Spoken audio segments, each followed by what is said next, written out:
Welkom by die Woordskool. Is lekker dat jy hier is. En vir almal aanlyn, welkom. Goed, gaan jy bid of moet ek bid?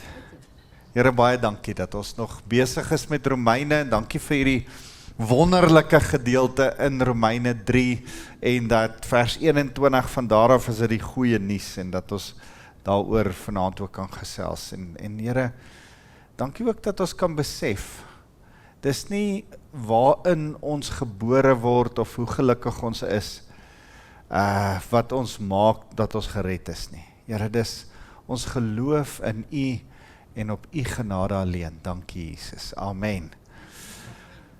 Tot, sê jou sê. Wat wil jy? Wil jy groet? Ek wil, ja, oké. Goed, ek wil vinnig begin deur eers te praat oor 'n paar konsepte as ons praat oor, ek skryf lekker groot, tot jy moet eintlik kom skryf, jy is die juffrou, genade. Ek sal dat dot so 1 of 2 goed sê, dot, daar is die spelling. Maar as ons oor genade praat, Wat sê jy moet? ek ken jou goed, as ons oor genade praat, dan is daar goed wat jy moet weet oor genade. Genade gaan oor geregtigheid. Die Here is genadig in terme van sy geregtigheid. As hy net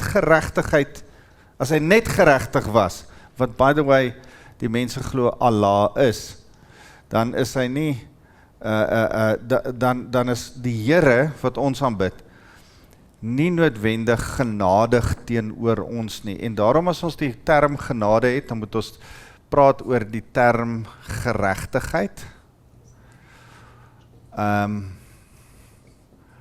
Dis 'n groot woord, en dan sê die jong mense, ek gebruik te groot woorde, so al wat jy moet sien, jongeres, reg, dat ons reg met die Here staan. Net ons right standing met die Here. En dis die konsep van justice, né? Justice. Dat daar regverdigheid of reg moet geskied. Daar moet reg geskied. As iemand iets verkeerd doen, moet daar reg geskied oor die verkeerd. Maar uit genade uit het ons 2 konsepte. Afrikaans, ek wil dit baie versigtig en liefdevol sê, Afrikaans is die jongste taal in die hele wêreld. Dit is 'n baie arm taal. Mooiste taal, want dit is my moedertaal. Ek is lief vir Afrikaans. Maar Afrikaans kan nie sê alles omvattend soos Engels, Grieks, Hebreëus nie. Daar's 'n paar goed. So, as ons praat van genade, is daarin die Engels mercy en die woord grace. Goed, dit het te doen met justice, né? As die Here vir ons gee wat ons as hy nie vir ons gee, ek moet nou nie deur mekaar raak nie. As hy nie vir ons gee wat ons verdien nie, dan is dit mercy. In Afrikaans noem ons dit barmhartigheid. Barmhartigheid. As hy nie vir ons gee wat ons verdien nie. Wat verdien jy as gevolg van jou sonde? Die dood. Ons gaan nog daarby uitkom, maar straf, dood. As iemand jou dit nie gee wat jy verdien nie, dan noem ons dit mercy. Genade in Afrikaans, vir al 2. As ons vir jou gee wat jy nie verdien nie, jy kry wat jy nie verdien nie, het ek die woord, tot wat is daai woord, genade, grace, was ander woorde hiervoor, maar dis meer genade om vir jou te gee wat jy nie verdien nie. Wat gee die Here wat ons nie verdien nie? Ewige lewe. Hy gee vir ons 'n konsep hier uit en ons noem dit vryspraak. Hy spreek ons vry, nee. Hy spreek ons vry en as hy ons vry spreek, dan word die geregtigheid, dan word die reg. Hy sien ons nou as reg op grond van Jesus. Ons word vrygespreek omdat Vader Jesus sien. Omdat Jesus ons vryspreek op grond van sy bloed. OK. Goed. So nou kry ons, genade beteken, ons kry wat ons nie verdien nie, vryspraak. Die hemel, erfenis, meer as oorwinnaars, alles in Christus Jesus. Toegang tot die Vader, nee. Maar ons kry ook, ons kry nie wat ons wel verdien nie, mercy. En dit is, dat hy eintlik moet ons die oordeel kry, en nou kry ons dit nie. So as ons in Romeine 3 begin inklim, moet jy hierdie konsepte verstaan. Jy moet justice verstaan, dat daar reg moet geskied, en dan moet ons verstaan dat daar genade is, mercy, dat daar iets is wat ons moet kry, maar dan kry ons dit nie, oordeel, justice eintlik, ons moet justice kry, nou kry ons dit nie, en dan is daar iets wat ons wel kry, al verdien ons dit nie op grond van vryspraak, die bloed van Jesus Christus, die genade van die Here. Okay. En dan, as hierdie vryspraak kom, dan sê ons is justified. Justified. Dis daai wat ons vir mekaar sê, just if I'd never sinned. Goed, dus ons is vrygespreek. Die mooiste Afrikaanse woord is, nou staan ons reg met die Here.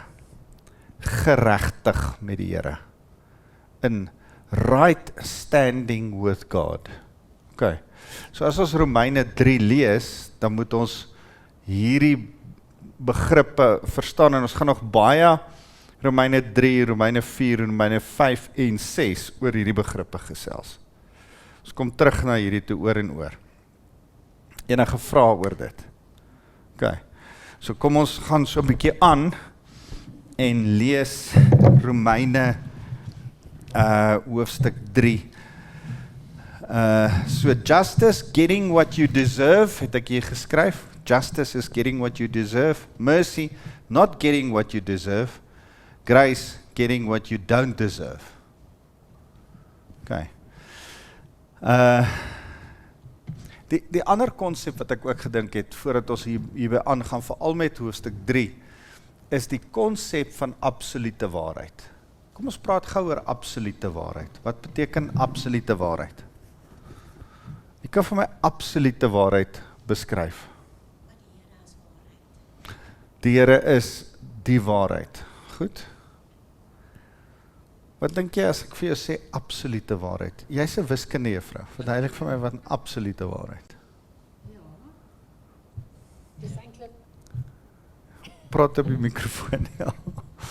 Ja, sê. nee, ek weet op skool leer jy van absolute waardes. Dis ook 'n reguit hakies. Ja. En dan is dit 'n 2, is dit 2, soos 2 bottels, is 2 bottels. En dan het jy allemaal triks om seker te maak, het bly 2 en sit 'n plus en 'n minus en 'n wara. Maar 2 is 2, jy kan nie dit verander nie, al is jy die beste boekhouer. Ja, Kan jy nie aan 2 verander nie. ja, baie traai.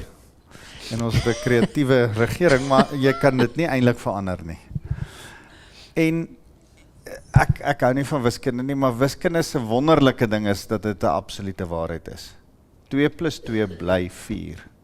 Maak nie saak of jy woke is nie. Maak nie saak of jy 'n ander geloof is nie. Maak nie saak of jy nie daarvan hou nie. Maak nie saak of jy cool en modern is nie. Maak nie saak hoe oud jy is of hoe jonk jy is nie. 2 en 2 bly 4. Maak nie saak wat TikTok sê nie. Maak nie saak wat TikTok sê nie.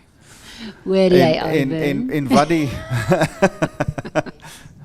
sê weer Instagram. Ja. Maak nie saak wat Instagram 2 bly sê nie, 2. sorry. 2 plus 2 bly 4.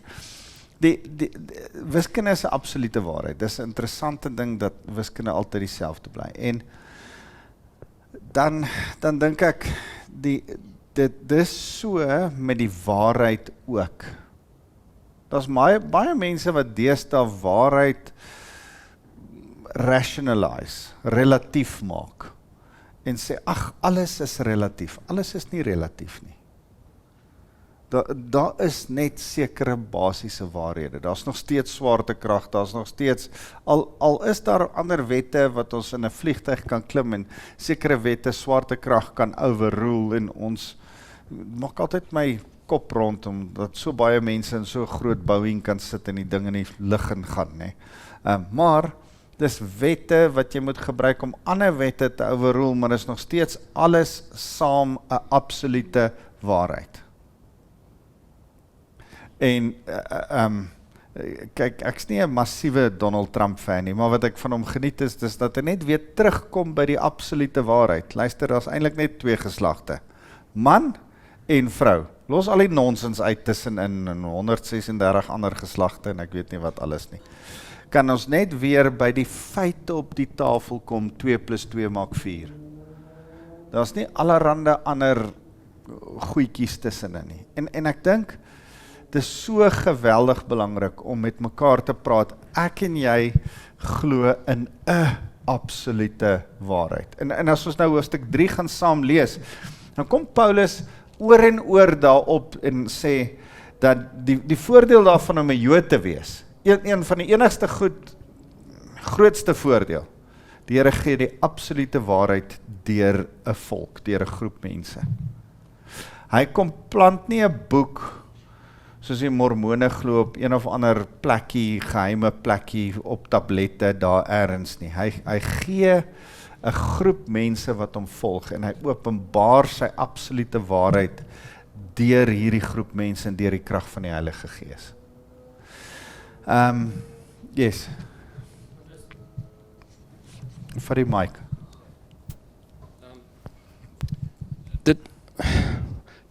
As ons kyk na die Jode, is die morele standaard wat hulle geskep het. Want ek het nou so deur 'n paar goed gelees wat morele standaarde, wat baie volke wyk af van hulle morele standaard, of hulle weet soos Alexander, hy het nou gekom en dan het hy eers eintlik Here amper aanbid, maar dan raak hy hierdie greedy persoon en as gevolg daarvan dan begin sy morele standaarde te verander en dan dwing hy dit op die volk af en so is 'n wawiel van wat sit 400 jaar wat elke keer die goed weer terugkom van die begin af. Maar die Jode, en dis hoekom die Here die Jode uitgekies het, want hulle was die volk wat die morele standaard vasgebly het. Al het hulle ook vervalle geraak, want elke keer teruggekom na die wet van Levitikus. En dis hoekom hulle daai wette ingestel het, is eintlik morele standaarde wat die Here vir hulle geskep het, om te sê, ek weet julle gaan dit hou, maar eintlik wil ek julle moet dit hou, en julle moet dit vir die wêreld gaan verkondig, maar te verkondig hulle dit net vir hulle self, en dis waar die probleem ingekom het. Ja, hy het eintlik bedoel dat die Jode soos 'n priestervolk sal wees, en dat hulle eintlik vir die res van die wêreld 'n standaard gaan stel. As hy die priesters, en op die einde dan sê hulle nee, kan die Lewiete dit asseblief wees? Kan 'n stam in die Joodse volk die priesters wees, en nie die hele volk nie. En dan maak die Here die standaard deur die Lewiete, verstaan jy, deur die Aaron stam geslagslyn heen. En stel hy 'n sekere standaard, dis hoe hulle moet lyk, dis hoe hulle moet aantrek, dis hoe hulle moet offer, dis wat hulle moet doen, maar as uiterlike standaarde om 'n sekere morele vlak, 'n sekere heiligheid, 'n sekere te simboliseer, en dit wys nog alsheen na Jesus Christus toe. Maar in Jesus Christus besef ons, hy is ons hoëpriester, daar's 'n vlak, daar's 'n heiligheid, daar's 'n reg doen, en dit het die Here gekies om deur die Jode te openbaar. Goed, so kom ons kom weer nou terug na die gedeelte wat ons nou klaar behandel het. Ons het gesê in hoofstuk 1, so vanaf vers 18 af, begin ons praat oor Hoe lyk dit as ons die Here wil dien op ons terme, op ons manier, op ons openbaring van wat ons dink goed of reg of verkeerd is? En dan sê die Here in hierdie hele stuk deur Paulus, dan sê hy, ons sal onsself op die ou ende aan ons eie moraliteit of lasts oorgee, as jy net dink, jy doen wat vir jou lekker is. Ja, dis die hele waarskuwing. En dan moraliteit. As jy nou alles net goed en reg wil doen, dis die volgende sonde, dan is goed doen ook nie goed genoeg nie.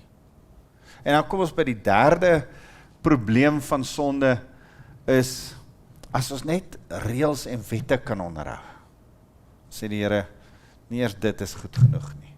En nou kom ons by die vierde probleem van sonde. Maar wat as ons die groep is wat die Here uitgekies het, om met ander mense, vir ander mense te help? En weet jy wat, dis interessant, nee? Die Jode is die groep wat die Here gekies het om sy woord, sy Torah, sy Tanakh, die Torah, die Navim en die Ketavim. Tanakh is 'n afkorting wat sê Torah, die wet, die Navim, die profete en die Ketavim, die geskrifte. Om dit aan die mens te openbaar, die Ou Testament aan die mens te openbaar. Hy het hulle gekies, maar nou kom daar trots, en Paulus spreek die trots aan, en ek dink vers 27 daar rond, maar ek besef hoe baie mense oor die jare heen hierdie trots gehad het na die Jode. Dit was 'n probleem onder die Afrikaners. Ons is die Afrikaanse volk, die Here het ons op hierdie land gesit, ons het met hom 'n verbond gesluit, ons is nou die uitverkore volk van die Here, en ons is nou so bietjie groter en smarter en ouliker as die ander, wat die Here spesiaal uitgekies het. Nee, toe nie. En wat ons hier lees, al sou dit waar wees, wat ek nie dink dit is nie, want die Amerikaners dink dit ook, en op 'n stadium het die Franse dit gedink, en op 'n stadium het die Engelse dit gedink, en op 'n stadium het die Spanjaarde dit gedink, en man, elke groepie mense was die hoender op hulle mishoop. Verstaan jy, hulle het nou gedink, hulle is die uitverkorene ouens. En jy het net 'n groepie mense om jou nodig wat so klein bietjie minder weet as jy, om te dink, jy is die ou wat eintlik alles van die Here afgekry het. Dis eintlik net pride. En dan is daar nog 'n nasionale akkumulatiewe pride, dis 'n gemors, as almal saam trots is.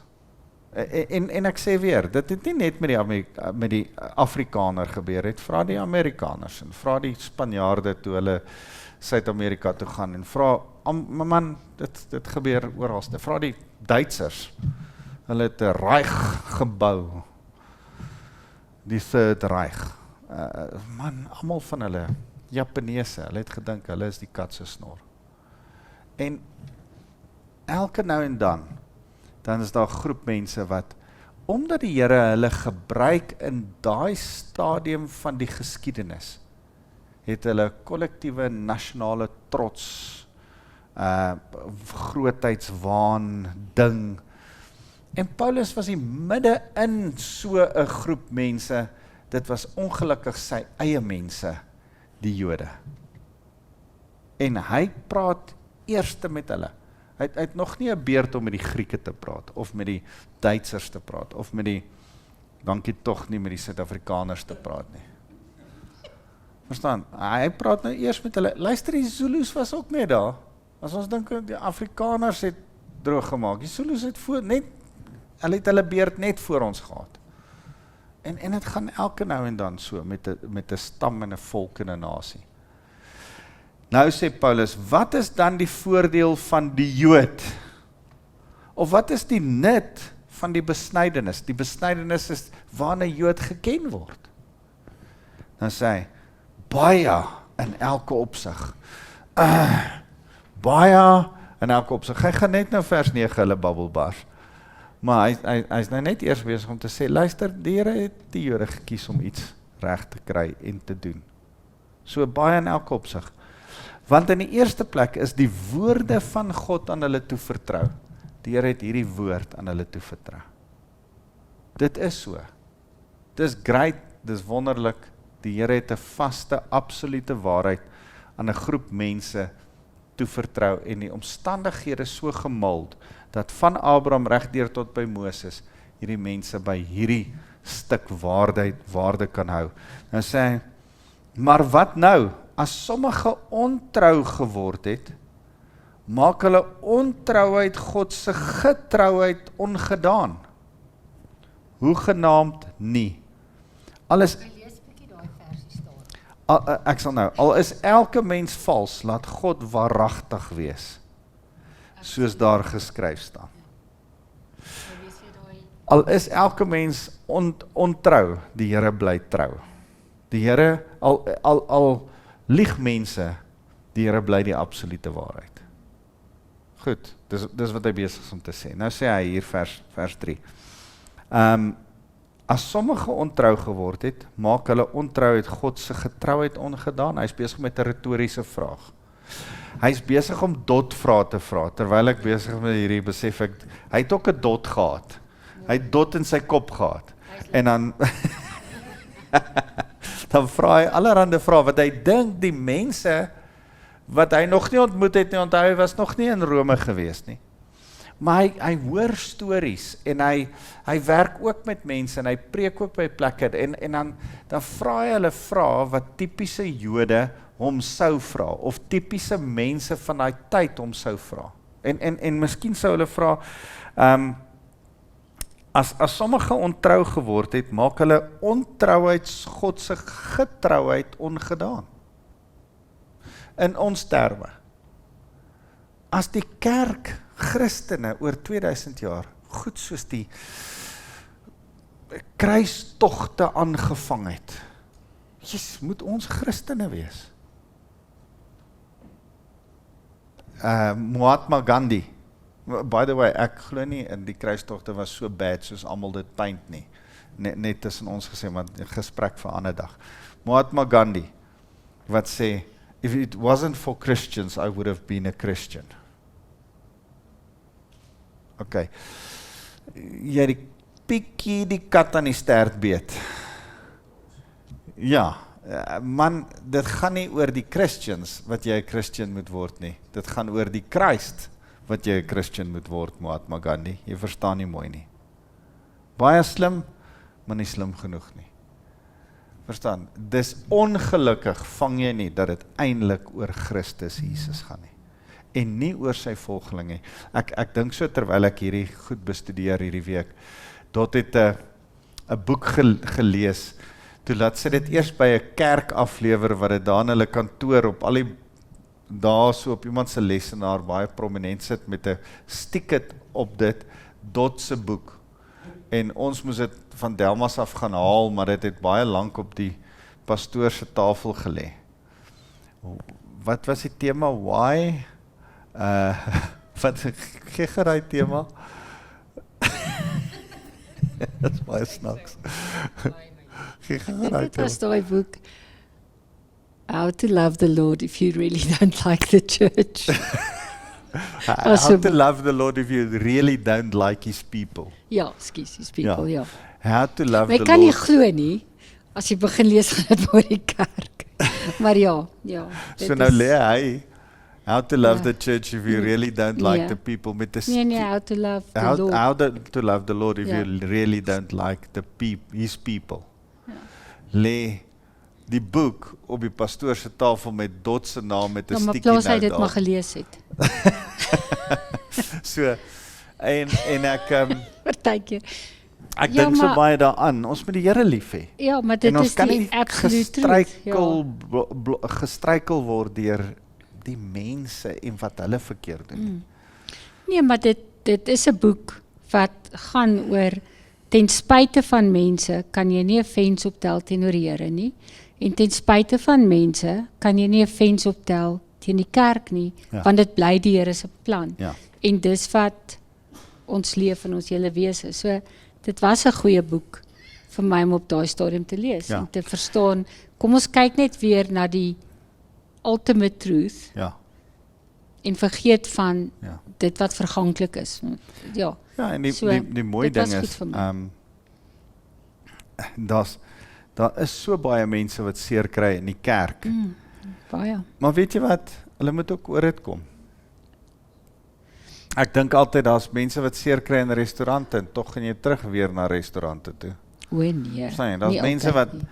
wat een of ander tyd ingedoen Ja, word of dis waar. vrotkos koop by Pick n Pay of by Checkers of by Spar of wherever en tog gaan hulle weer terug na 'n shopping mall toe, na 'n winkel toe en hulle gaan koop weer. En ons is tog so nikkerig oor kerk. En partykeer as iemand my vertel van, ek het seer gekry by die kerk en die Christene het my seer gemaak en daarom wil ek nie weer kerk toe nie, dan dink ek, ag shame. Diep in my hart, ek sê dit nie, ek sê dit vandag vir julle, weet net, dis wat ek eintlik dink. Shame, jou onvolwasse kind. Want Ja, jy maar moet nou een of ander tyd kom en sê, ek dien die Here van die kerk. Ek dien hom ten spyte van die mense, nie as gevolg van die mense nie.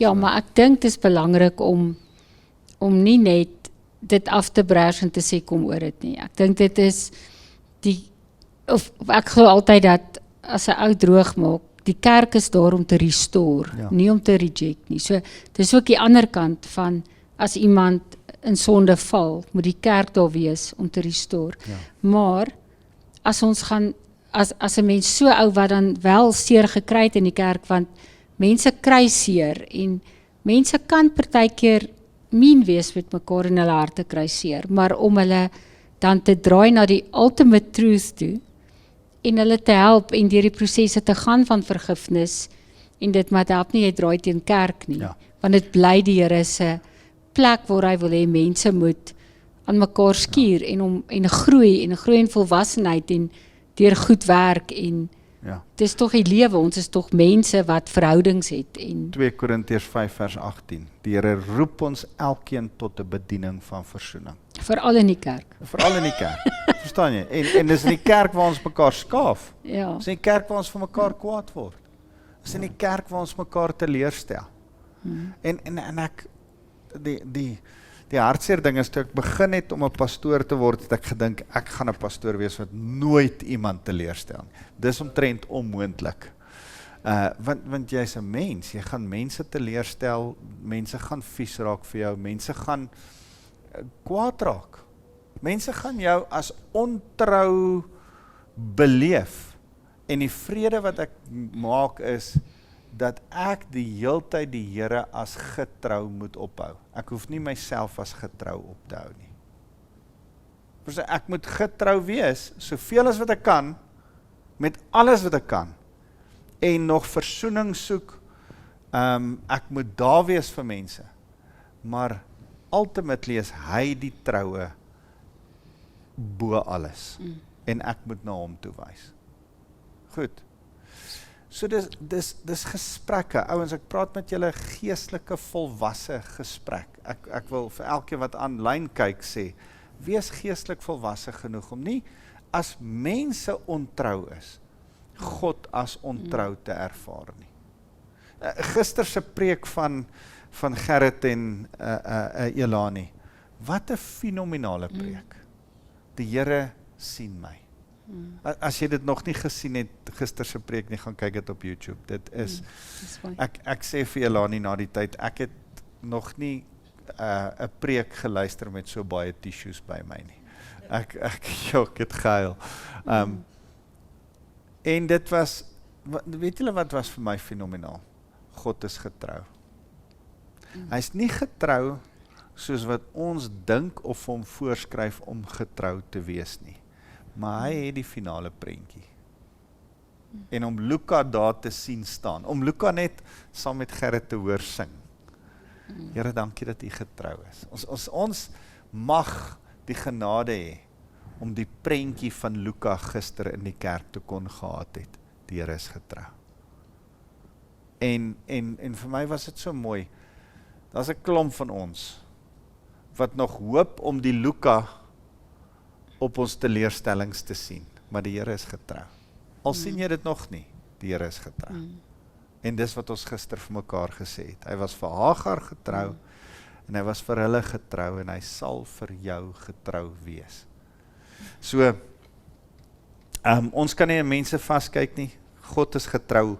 Nou sê hy vers 4, Hoegenaamd nie, al is elke mens vals, laat God waaragtig wees, soos daar geskryf staan, sodat u reg bewys kan word, deur u woorde, u sal wen, wanneer u oordeel. Hy is besig om oor absolute waarheid te praat, nee? Hy is besig om te sê, die Here is getrou, die Here sal wen, die Here sal op die ou einde oordeel, oor wat reg en verkeerd is.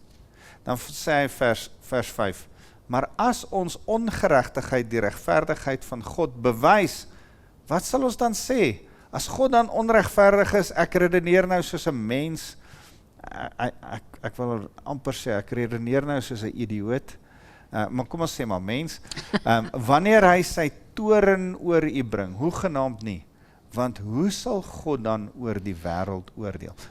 So wat hy besig is om te sê in vers 5, is, as ons ongeregtigheid, God se regverdigheid bewys, kom ons wees ongeregtig, sodat ons kan wys dat hy super regverdig is.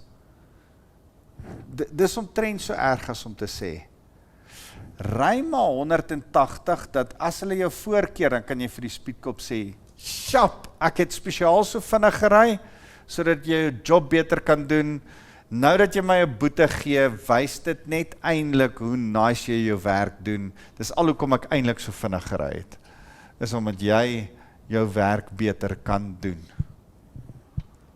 Moet nou niks verder sê nie. Moet nie sê. Hy toets daai stelsel gereeld.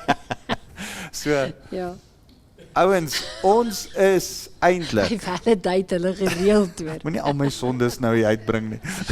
Ja.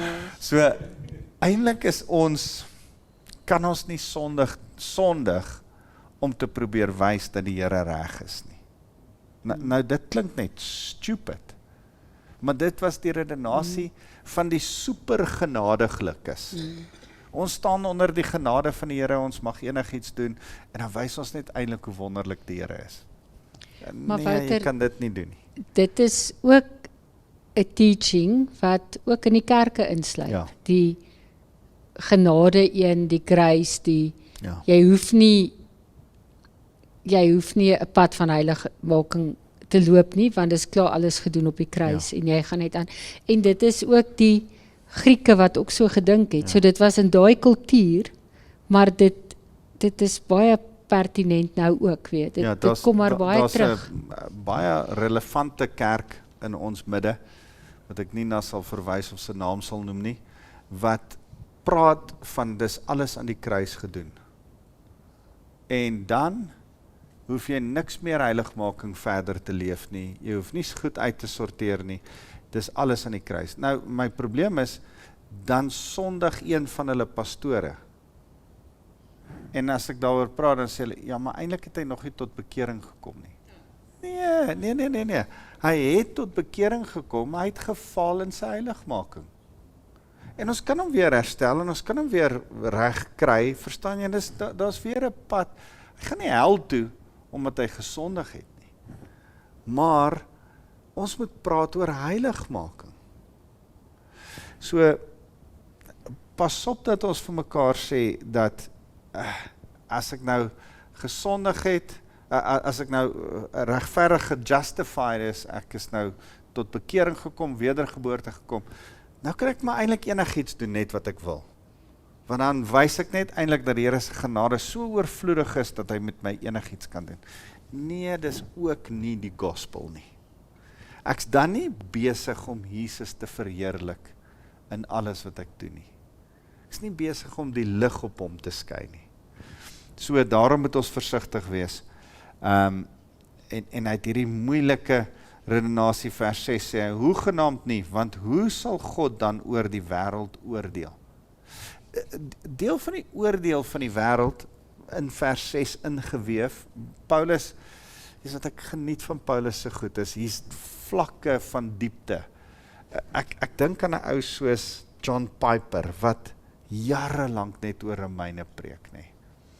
Want jy kan dieper en dieper en dieper gaan, want as hy sê, hoegenaamd nie, want hoe sal God dan oor die wêreld oordeel? As ek en jy vir mekaar sê, ons kan maar maak net soos wat ons wil, want eintlik as ons sondig doen, wys ons dat die Here genadig is, en dat hy regverdig is, en dat hy goed is, dan hoe gaan ons lewe 'n oordeel help vel teenoor absolute waarheid teenoor sondige mense? Hoe gaan hulle sien, hoor jy, die kerk, deel van wat die kerk is, en wat die kerk veronderstel is om te wees, ons moet vir mense wys, dis hoe heilige mense behoort te lewe voor die Here. Nie mog getroffe vol sonde, dat die wêreld nie weet wat die oordeel van die Here, dan kan ons ook maar so leef, want hulle gaan nie die oordeel deurgaan nie, maar dan kan ons ook nou, nee, hulle gaan die oordeel deurgaan vir hulle sonde, al leef jy onder genade. Maak dit vir julle sin?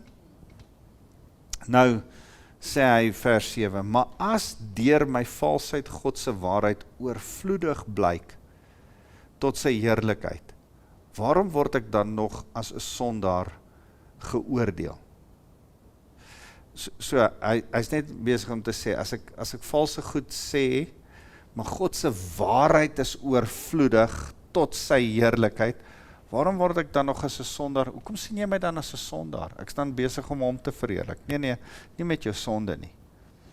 Moet ons nie sê, soos wat ons belaster word, en sommige ons dit in die mond lê, kom ons doen die slegte, sodat die goeie daaruit kan voortkom nie. Tereg verdien sulke mense hulle veroordeling. Paulus sê, mense sê ons sê, maar ek's nie besig om dit te sê nie. So Paulus sê, julle lê die woorde in ons mond, dat ons sê, kom ons doen die slegte, sodat die goeie daaruit voortkom. Kom ons hou net aan sondig, al is ons nou Christene, sodat die Here se genade kan bewys word deur ons. En dis regtig 'n probleem in die kerk, né? Ons kan maar eintlik net aangaan en maak wat ons wil. Ag, die Here sal goed wees en genadig Nee, wees. ek het 'n skriffie vir jou oor Ja. dit. Daai is Wat is 'n skrif? kyk nie. Daai, en ek het dit al gehoor in geselskappe, en dan sal hulle sê, nee, die Bybel sê, beproef alle dinge, en behou die goeie. Het jy dit al gehoor? Ja, Kom ons baie, praat wa- gou oor daai Kom skrif. ons gaan, Google gou daai skrif. Google, Ivan, Ivan. Google. Nee, Lifestyle. jy moet die konteks Nee, van daai jy moet skrif daai sien. Die sien, skrif ja. sê nie beproef alle dinge en behou die goeie nie. Die konteks van daai skrif gaan oor profetiese woord.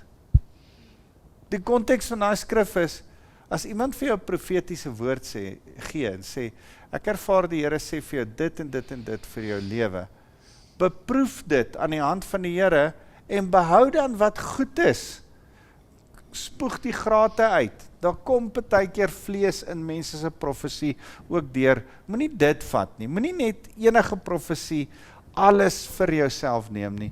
Beproef dit en behou die goeie daaruit. Dis konteks van, gee hom gou vir ons. Lees hom gou vir ons. OK. Ek wil net die skrif voor hom lees. 1 Tessalonisense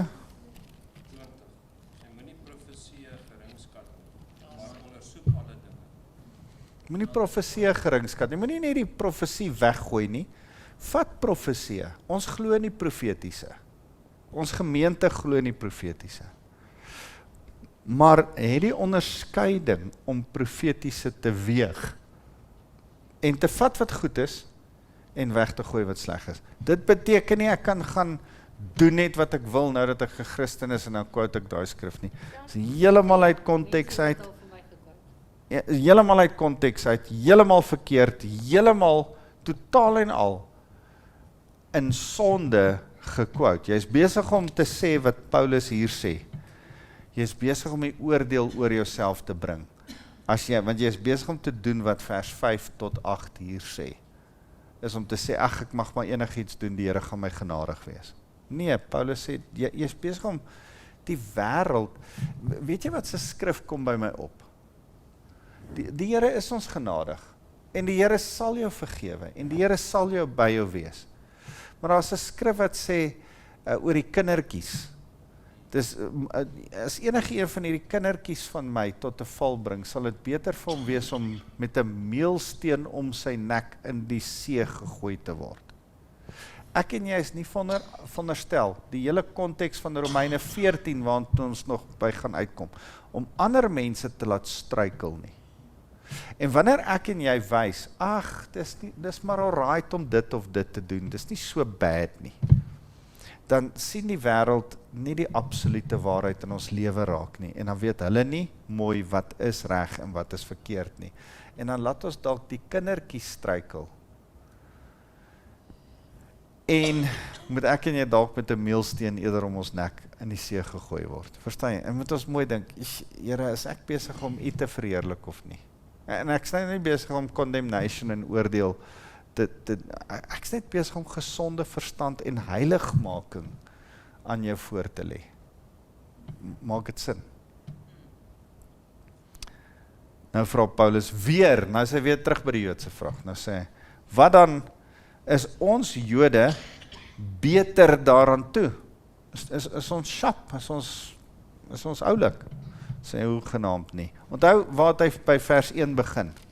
Hy vra in vers 1, wat is dan die voordeel van die Jode? Is ons beter daaraan toe? Is ons oulik? Is ons nice? Of wat is die nut van die besnydenis? En sê hy, ja, baie. Yes!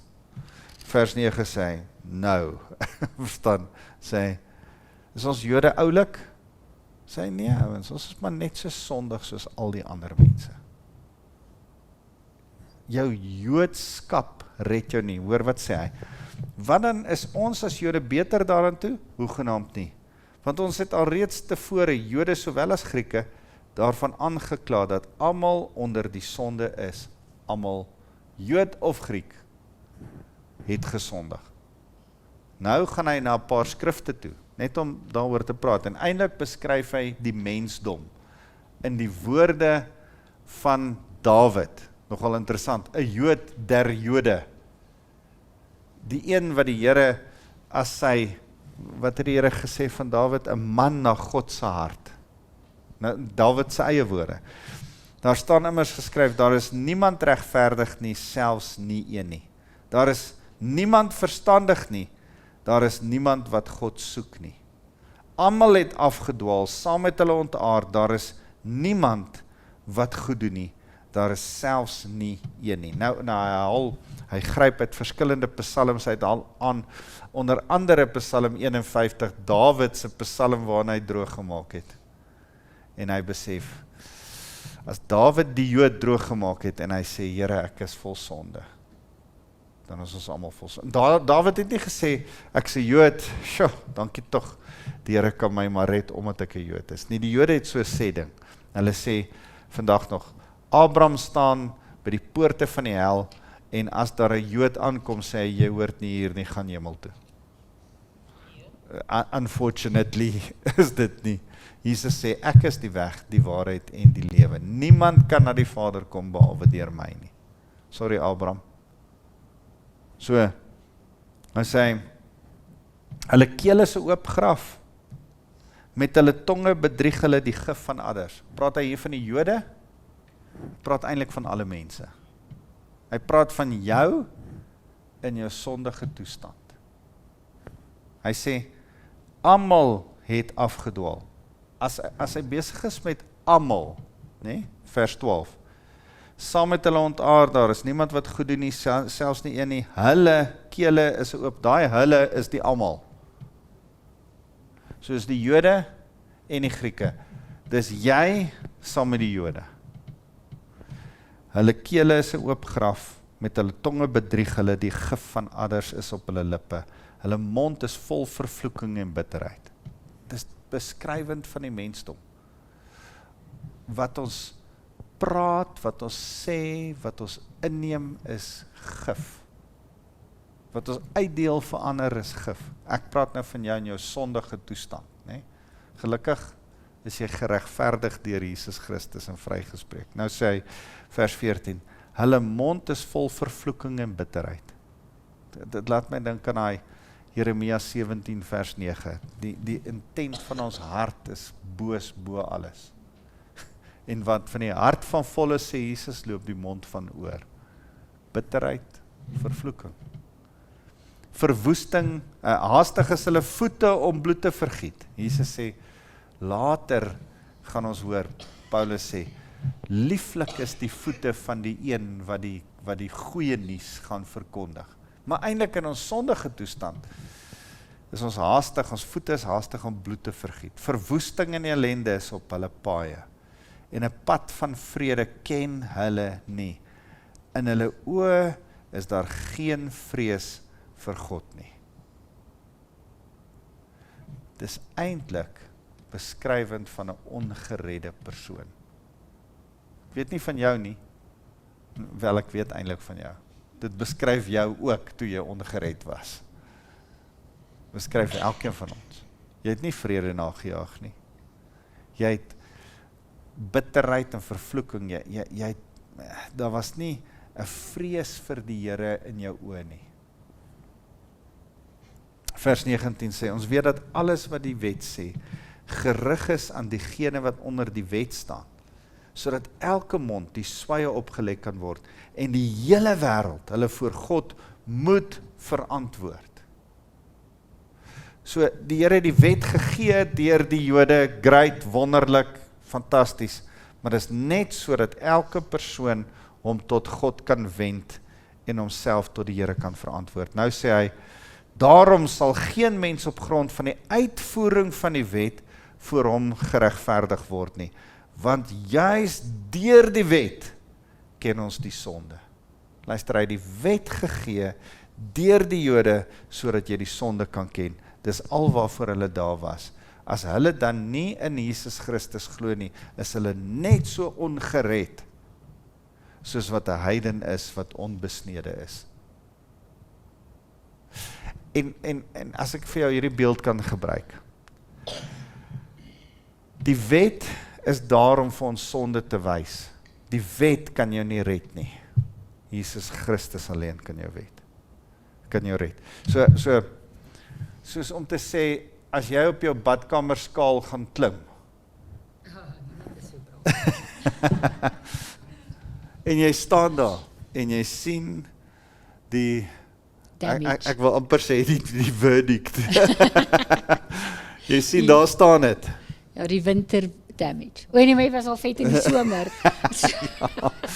So as jy daar Is gaan okay. staan, Ja. is dit nie die skaal wat jou maar maak nie. Die skaal kondig net aan hoe vet is jy. Dis ook nie die skaal wat jou vet maak. Ja, so die skaal, dit was die yskas. So, Ai. jy sal baie lank op daai skaal moet bly staan, voordat jy gemaar word, en dan moet die yskas nie naby wees nie. Maar, dis nie die skaal wat jou gaan maar word nie, dis die resultate van wat jy sien op die skaal aangaan, wat jou 'n besluit gaan laat neem, om iets in aksie te sit. Dis nie hierdie wet, wat jou red nie. Dis die besluit wat jy sien, hierdie is die skaal, Die vrek, spieël eintlik is. die dit nie spieël. Die spieël, ja. En as ek dink is Jakobus wat dit as 'n spieël beskryf. As jy in hierdie spieël sien hoe vuil jy is, dan is dit nie die spieël wat verkeerd is nie. Dis nie die skaal wat verkeerd is nie. Dis die absolute waarheid. Dis jy wat dan moet besluit, hoe gaan jy skoon kom, hoe gaan jy regkom, hoe gaan jy verander aan jou lewe om met die Here reg te staan. En dis die probleem, dis waarmee jy eindig. Dis sonde. Die wet wys jou sonde. Ok, nou het ons gesê, jy kan nie gaan op goed voel nie, jy kan nie gaan op goed doen nie, moraliteit, jy kan nie gaan op reëls hou nie, jy kan nie gaan op wie jy dink die regte ouens is, wat die Here uitgekies het om 'n sekere wet neer te sit nie. Nie een van hierdie goed help nie. Nou kom hy gelukkig by vers 21. Maar nou word die geregtigheid van God, waarvan die wet en die profete getuig het. Wet en die profete is die Tanakh, die Navim en die Ketavim, die Torah en die Navim, die Ou Testament, dis eintlik al wat hy probeer sê. Maar nou word die geregtigheid, die vryspraak, dat jy vrygespreek is sodat jy reg kan wees, van God waarvan die wet en die profete, die Ou Testament getuig het, sonder die wet bekend gemaak. Die Here het die wet gebruik om vir jou te wys, net hoe skuldig jy is.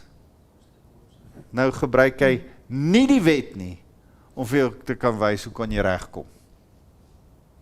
Wat is die nie wet wat hy gaan gebruik, sodat jy kan regkom? Jesus Christus. So dis waarby ons nou uitkom, vers 22. Hierdie geregtigheid gee God deur die geloof in Jesus Christus aan almal wat glo, want daar is geen onderskeid nie. Aan almal wat glo. Nie net Jode nie, maar almal wat glo, want daar is nie onderskeid nie. En nou word jou geregtigheid nie meer op grond van 'n nasie waarin jy behoort of enigiemand nie, dit word op grond van 'n geloof, 'n hartsverhouding, 'n wete dat hierdie persoon vir my gesterf het en my offer was. Okay, so vryspraak kom deur geloof. Dis al. Vryspraak kom deur geloof. Vryspraak kom nie deur die wet nie. Inteendeel, sonde kom deur die wet. 'n besef van sonde. O, vrek, ek is in die moeilikheid. Dis wat kom deur die wet. Maar vryspraak kom, ag dankie tog Jesus Christus red my. Verstaan? En dis die tema waarmee ons nou verder gaan. So, ek het verlede week vir julle gesê, tot by vers 20, het ek so 'n pyltjie wat opwys en sê, slegte nuus, sonde. Van vers 21 af het ek 'n pyltjie wat sê, goeie nuus. Want nou is ons besig met die goeie nuus van die evangelie. Wie het sê? Ja. Nou sê hy, vers 23, almal het trouens gesondig en die eer van God ontbreek by hulle, opsomming van die hele vorige stuk, en tog word hulle goedgunstig op grond van sy genade vrygespreek deur die bevryding in Christus Jesus. God het hom deur sy bloed daargestel as versoeningsoffer wat deur die geloof verkry word as bewys van sy geregtigheid, want so het hy in sy verdraagsaamheid die sondes wat voorheen gedoen is, oorgesien. En hy het sy geregtigheid in die huidige tyd bewys, om so regverdig te wees, en die wat in Jesus glo, regverdig te verklaar. Nogal 'n moeilike stukkie, kom ons gaan gou daardeur. Nou sê hy hier, kom ons lees vers 23 eers. Almal het trouens gesondig en die eer van God ontbreek by hulle. Julle verstaan dat dit 'n opsomming is van daai 4 sondes tipes, is almal. Tog word hulle goedgunstiglik op grond van genade vrygespreek deur die bevryding in Christus Jesus. So Jesus bevry ons van die oordeel wat ons toekom, geregtigheid. Die regte ding is dat ons die dood verdien, maar nou bevry ons van die dood. Vers 25, God het hom deur sy bloed, Jesus se bloed is 'n belangrike ding hier, ons gaan nou terugkom na dit, daargestel as versoeningsoffer. Nou, wanneer ek praat oor daai skrif van 2 Korintiërs 5 vers 18, is dit altyd vir my so 'n mooi prentjie. Ek wil hê jy moet in pen na 2 Korintiërs 5 vers 18 toe gaan en dan 'n kruis maak langs 2 Korintiërs 5 vers 18. Want die Here het ons geroep, tot 'n bediening van versoening, né? So wat het die Here eerste kom doen? Die Here het eerste hom met ons kom versoen, sodat ons in geloof met hom versoen kan word, en ons nou weer in sy teenwoordigheid kan inkom. Wat het gebeur toe Jesus gekruisig is en sy laaste asem uitgeblaas het? Dit is volbring. Wat het toe gebeur in die tabernakel, in die tempel? Van bo na onder. Baie belangrik. Die gordyn het van bo na onder geskeur, want die Here het gesê, nou is my troonkamer oop vir elkeen van julle. Julle mag nou weer na my toe kom. Ek het 'n versoeningsoffer gebring, Jesus Christus. Ek het hom na julle toe gestuur, en hy het sy asem uitgeblaas, sodat die gordyn van bo na onder geskeur kan word. So ek en jy is geroep tot 'n bediening van versoening.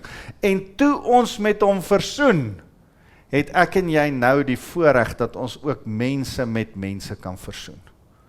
Ek met ander mense met my, ander mense met ander mense.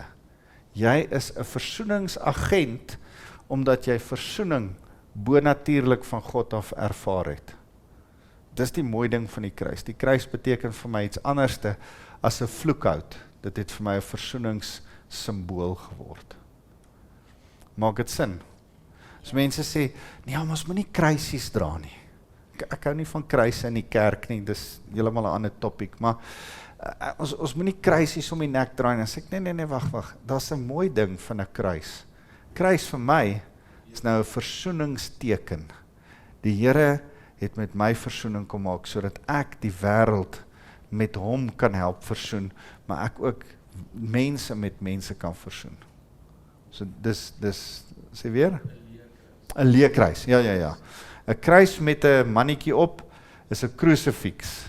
Ons as Christene glo, nee, ons as protestante glo nie daarin nie. Die katolieke glo in 'n krusifiks. Moet asseblief nooit 'n krusifiks hê nie. Want 'n krusifiks sê dat Jesus hang nog aan die kruis. Ons glo in 'n leekruis, want ons glo in 'n opgestane Here. By the way, Hemelvaart is donderdag, en ons wil julle uitnooi na Hemelvaartdiens hier by die kerk. So, 'n simbool van versoening, so die Here het ons versoen.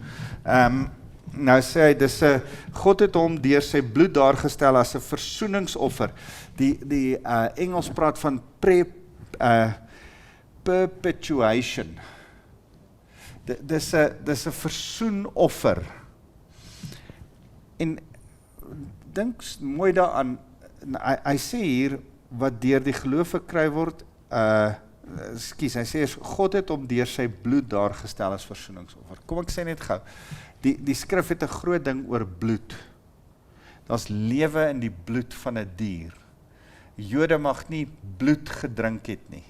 Bloed moes vergiet word, eers uit 'n liggaam uitkom, uit 'n karkas uitkom, voordat hulle die goed kan eet. Vir die Here is dit belangrik om te sê, bloed was gebruik om 'n offer te maak. Dan moes bloed vergiet word vir 'n offer. So vroeg as in die tuin van Eden, het die Here velklere gemaak in plek van hulle vye klere. En om velklere te maak, raai wat, dan moes bloed geoffer geword het. Die Here het 'n bloedoffer begin, en die bloedoffer moes aangaan. Is ook interessant dat die offer van Kain en die offer van Abel verskil het, en die verskil was bloed. Maar bloed het altyd heen gewys na Jesus Christus toe. Daai bloed het nie die mense met die Here versoen nie. Dit het net heen gewys na die een wat eendag sy bloed sou kom gee het, sodat daar versoening gebring het. Nou vandag hoef ek en jy nie meer bloed te offer nie, dankie tog. Anders sou ek soos 'n slagter my job moes doen. Maar die bloedbewys wat ons het in die nagmaal, die druiwesap, is iets soets wat ons nou kan proe. Net om te sê, die offer is klaar volbring, ons het die vreugde daarvan, kan ons proe en smaak in die rus van die Here. So ons hoef nie meer offers te bring nie, maar die bloed, die lewe in die bloed van Jesus Christus, was vir ons vergiet, totaal en al klaar. Okay. Ons sal volgende week hier verder gaan met hierdie vers 25 en 26, maar waarby ek volgende week herinner my dat die sondes wat voorheen gedoen is oorgesien. Die Here is klaar met sonde. Hy sien dit oor. Hy het sy geregtigheid in die huidige tyd bewys om so regverdig te wees aan die wat in Jesus glo, regverdig te verklaar. Ek wil hê jy moet hier uitstap en besef, die Here het jou verklaar as regverdig. Die Here roep uit oor jou, jy's regverdig. Jy staan reg met die Here.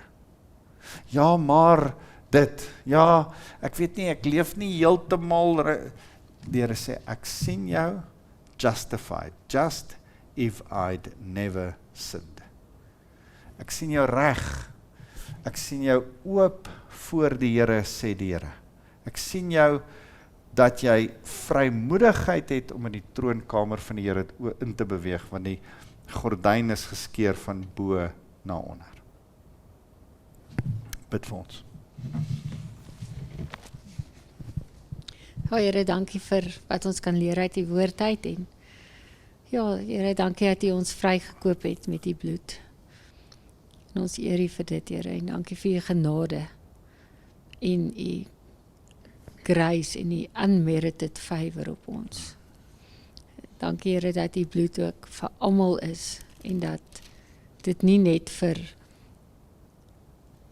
'n volk was nie, maar dat U genade en U bloed vergiet is sodat almal U kan leer ken en almal gered kan word.